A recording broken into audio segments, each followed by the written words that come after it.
అదరగొట్టే కారం రంగు రుచి ఆచి కారం పొడి. బీఆర్ఎస్ జీహెచ్ఎంసీ కార్పొరేటర్లతో పార్టీ వర్కింగ్ ప్రెసిడెంట్ కేటీఆర్ కీలక సమావేశం నిర్వహించారు. రేపు కౌన్సిల్ సమావేశంలో అనుసరించాల్సిన వ్యూహంపై దిశానిర్దేశం చేశారు.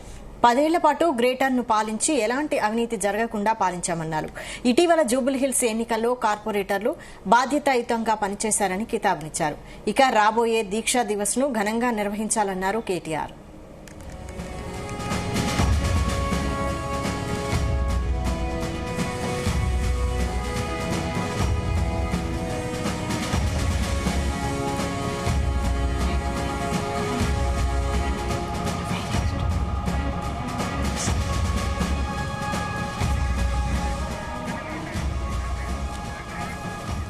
ఇదే అంశం సంబంధించి మరిన్ని అప్డేట్స్ మా ప్రతినిధి వంశీ కృష్ణ తెలంగాణ భవన్ నుంచి లైవ్ ద్వారా అందిస్తారు. వంశీ కృష్ణ,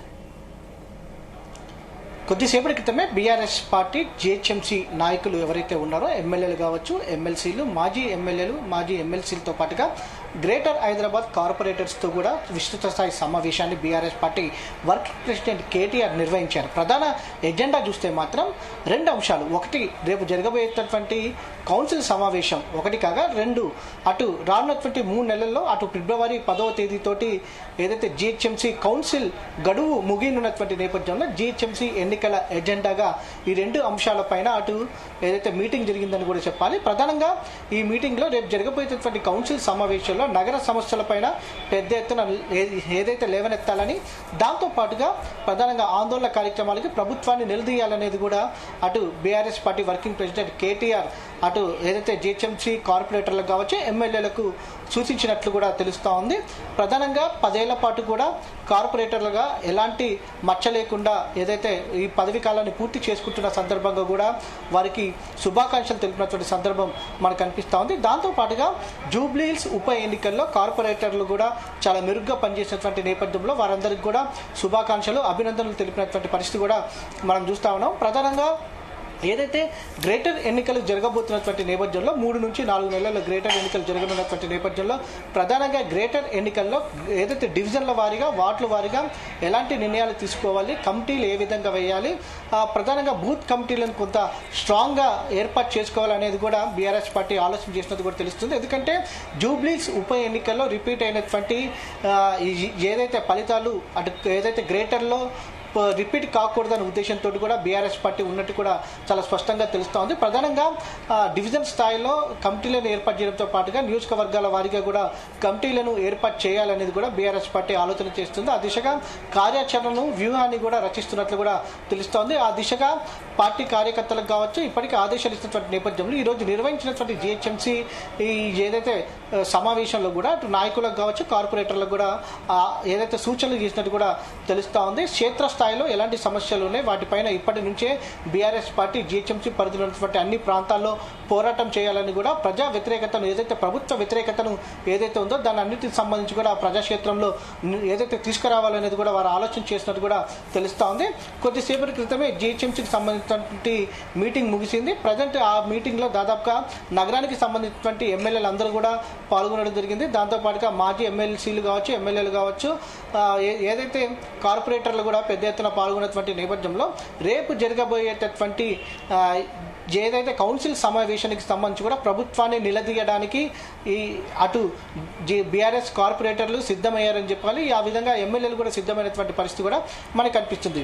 మరొక అంశం, కొద్దిసేపటి క్రితమే జీహెచ్ఎంసీ మీటింగ్ ముగిసిన తర్వాత కొద్దిసేపటి క్రితమే అటు బీసీ నాయకుల సమావేశం కూడా ప్రారంభమైంది. ఈ సమావేశంలో బీఆర్ఎస్ పార్టీకి చెందినటువంటి బీసీ నాయకులు అందరూ కూడా పాల్గొంటున్నారు. ప్రధానంగా స్థానిక సంస్థల ఎన్నికల్లో బీసీ రిజర్వేషన్లు 42% మేర కల్పిస్తామని అటు కాంగ్రెస్ పార్టీ హామీ ఇచ్చినటువంటి నేపథ్యంలో ఎందుకు ఈ 42% సంబంధించి వెనక్కి వెళ్ళడానికి కారణాలు ఏంటి, పంచాయతీ ఎన్నికలను ఇంత తొందరగా నిర్వహించాల్సిన అవసరం ఎందుకు వచ్చింది, ఎందుకంటే 2 సంవత్సరాల నుంచి లేనటువంటి తొందర కేవలం ఈ నెలలోనే ఎందుకు వచ్చింది అనేది కూడా ప్రధానంగా బీఆర్ఎస్ పార్టీ ప్రశ్నిస్తూ ఉంది. ప్రజలకు ఇచ్చినటువంటి హామీ మేరకు ఖచ్చితంగా 42% మేర బీసీ రిజర్వేషన్లు కల్పించాలని, మేము ఎన్నికలకు గ్రామ స్థాయిలో ఏదైతే పంచాయతీ ఎన్నికలకు, స్థానిక సంస్థల ఎన్నికలకు తాము ఒప్పుకునే ప్రసక్తే లేదనేది కూడా ఇప్పటికే బీఆర్ఎస్ పార్టీ స్పష్టం చేస్తా ఉంది. సాధ్యం కానటువంటి హామీలు ఎందుకు ఇవ్వడం జరిగింది, గతంలో బీఆర్ఎస్ ప్రభుత్వం ఉన్నప్పుడు కల్పించినటువంటి రిజర్వేషన్లు కూడా ఇప్పుడు కాంగ్రెస్ పార్టీ ఇవ్వడం లేదనేది కూడా ప్రధాన ఆరోపణగా కనిపిస్తూ ఉంది. ఏదైతే 3 నెలల్లో ఏదైతే గ్రామాభివృద్ధికి సంబంధించిన నిధులు కేంద్రం నుంచి రావాల్సినటువంటి నిధులు ఏదైతే ల్యాక్స్ అవుతాయని ఒక సాకుతోటి అటు కాంగ్రెస్ పార్టీ ఎన్నికలకు వెళ్తుందే తప్పితే బీసీ ప్రజలపైన ఎలాంటి ప్రేమ కాంగ్రెస్ పార్టీకి లేదనేది కూడా ప్రధానంగా బీఆర్ఎస్ పార్టీ ఏదైతే ఆరోపణ చేసినటువంటి పరిస్థితి కూడా మనం చూడాలి.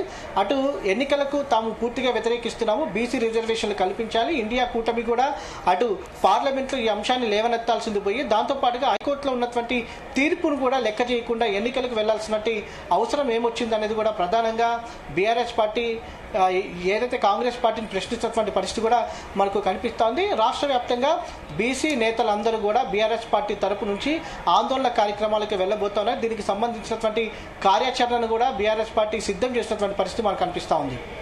వంశీకృష్ణ, అయితే హైదరాబాద్ లో ఇప్పటికే 2 అసెంబ్లీ స్థానాలు పోగొట్టుకుంది ఈ బీఆర్ఎస్. అయితే మరి రాబోయే జీహెచ్ఎంసీ ఎలక్షన్స్ లో ఎలాంటి వ్యూహంతో ముందుకెళ్లే అవకాశాలు కనిపిస్తున్నాయి?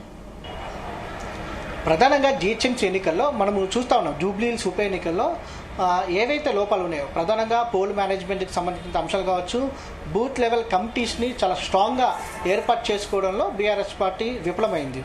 ఇదే కాకుండా క్షేత్రస్థాయిలో క్యాడర్ కూడా చెల్లచెదురైంది. సంస్థాగతంగా కొంత బీఆర్ఎస్ పార్టీ కూడా వీక్ ఉన్నటువంటి నేపథ్యంలో సంస్థాగతంగా బీఆర్ఎస్ పార్టీని బలోపేతం చేసుకునే విధంగా అటు పార్టీ ఇప్పుడే కార్యక్రమాలను ప్రారంభించింది చెప్పాలి. ఆ దిశగా వరుస సమావేశాలను అటు ఏదైతే ముందుగా జూబ్లీహిల్స్ నియోజకవర్గ కార్యకర్తలతోటి ఎక్కడ లోపం జరిగింది అనే అంశానికి సంబంధించి కూడా క్షుణ్ణంగా తెలుసుకున్నటువంటి BRS party working president KTR తదుపరి ఈరోజు జీహెచ్ఎంసీ నాయకులతోటి అటు జీహెచ్ఎంసీ కార్పొరేటర్లకు సంబంధించినటువంటి గ్రేటర్లు ఉన్నటువంటి అందరు నాయకులతోటి కూడా సమావేశం నిర్వహించారు. డివిజన్ వైజ్గా కమిటీలను ఏర్పాటు చేసుకోవాలి, నియోజకవర్గ వ్యాప్తంగా కూడా కమిటీలను ఏర్పాటు చేయాలి, వార్డు వ్యాప్తంగా కూడా కమిటీలను ఏర్పాటు చేసి దాంతోపాటుగా బూత్ కమిటీలకు సంబంధించి కూడా చాలా స్ట్రాంగ్ కమిటీస్ని ఏర్పాటు చేసుకోవాలనేది కూడా బీఆర్ఎస్ పార్టీ భావిస్తున్నట్టు తెలుస్తూ ఉంది. దాంతోపాటుగా క్షేత్ర స్థాయిలో ఉన్నటువంటి సమస్యలు బీఆర్ఎస్ పార్టీకి, దాంతోపాటుగా క్యాడర్కి సంబంధించినటువంటి సమస్యలు ఏమేమి ఉన్నాయి, స్ట్రాంగ్గా ఎలా చేసుకోవాలనే అంశానికి సంబంధించి కూడా పూర్తి స్థాయిలో నాయకులకు, గ్రేటర్ హైదరాబాద్ నాయకులకు సంబంధించి కూడా దిశానిర్దేశం చేసినటువంటి పరిస్థితి కూడా మనకు కనిపిస్తోంది. ఈ రకంగా చూస్తే మాత్రం కొంత ఏదైతే ఈ పంచాయతీ ఎన్నికలు అయిన తర్వాత అటు బీఆర్ఎస్ పార్టీ పెద్ద ఎత్తున అటు ఏదైతే పార్టీకి సంబంధించినటువంటి సభ్యత్వ నమోదు కార్యక్రమానికి శ్రీకారం చుట్టినటువంటి నేపథ్యంలో దాని తర్వాత కమిటీలను క్షేత్రస్థాయిలో వేసే అవకాశం ఉన్నట్టు కూడా కనిపిస్తూ ఉంది. వేచి చూడాల్సిన అవసరం ఉంది. బీఆర్ఎస్ పార్టీ వరుస సమావేశాలు అయితే నిర్వహిస్తోంది. క్యాడర్ నుంచి ఎలాంటి రెస్పాన్స్ వస్తుంది, డివిజన్ కమిటీస్కి సంబంధించి గతంలో కూడా మనం చూస్తున్నాం అనేక దఫాలుగా కూడా కమిటీలను ఏర్పాటు చేస్తామనేది కూడా చెప్పి వెనకంజ వేసినటువంటి సందర్భం కూడా మనం చూస్తాము. ఈసారి స్ట్రాంగ్గా కమిటీలు వేస్తారా ఎలా ఏందనేది కూడా కొంత చూడాల్సినటువంటి అవసరం ఉంది. మొత్తం మీద బూత్ కమిటీల విషయంలో సంబంధించి మాత్రం కొంత ఏదైతే ఫోకస్ ఎక్కువ చేసినట్టుగా కనిపిస్తోంది. దాంతోపాటుగా క్షేత్రస్థాయిలో ఉన్నటువంటి క్యాడర్ని కాపాడుకునే పనిలో కూడా బీఆర్ఎస్ పార్టీ ఉన్నట్టు కూడా మనకు చాలా స్పష్టంగా అర్థమవుతోంది. Right Vamsikrishna, thank you. తెరకొట్టే కారం రంగు రుచి ఆచి కారం పొడి.